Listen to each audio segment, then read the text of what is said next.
Hello, Free. Hey, I was wondering if you could explain to me about NFTs. NFTs. Okay.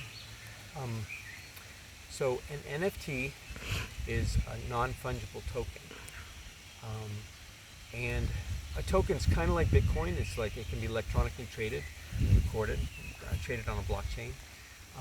So in some ways, an NFT is kind of like Bitcoin, but it's very different in the aspect of whether or not it's fungible. So NFT stands for non-fungible token. Non. Yeah, and so a fungible thing is something like gold or dollars or Bitcoin is pretty fungible in that um, one Bitcoin is worth the same as another Bitcoin anywhere in the world. A dollar is worth a dollar anywhere. You know, you exchange. If somebody owes you $10, they don't need a specific $10. The $10 that you gave them, they'll just need. If they give you a $10 bill, they don't mind you giving them back 10 $1 bills because they're fungible. They're equally. They can be exchanged for one another equally. And I see. so an example of a traditional thing, asset, or something that is non-fungible is real estate. It's like this pond here. This pond is owned by people.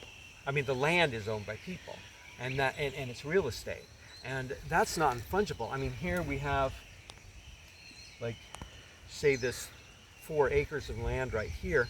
Um, this 4 acres of land isn't fungible in the sense that it's not easily exchangeable for another 4 acres of land somewhere else in, like, say, Arizona or New York City. Okay. They're very different. You can't say, this 4 acres of land is worth the same as this 4 acres of land. It's just they're non-fungible. Yeah. And so Bitcoin represents, in electronic form, a fungible asset. Like it itself is kind of like gold. It's a store of value, or it's like dollars. It's fungible. It can be exchanged one for one all across the world. Whereas non-fungible tokens are things like real estate, or like digital pictures of monkeys, or in the old days the crypto kitties, which I was actually really fascinated in. I should have got more back in the day when they were cheap. But the crypto kitties went through a like this.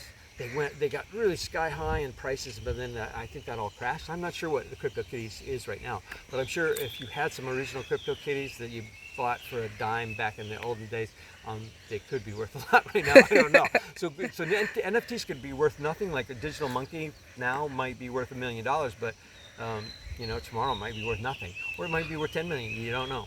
But a non-fungible token, and something like what we're going to be doing with Chasing Rainbows, is we're going to create a non-fungible token that is better, more than just a monkey.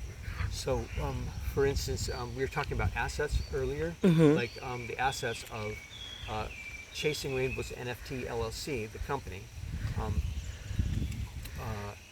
are going to be represented in NFT form as well.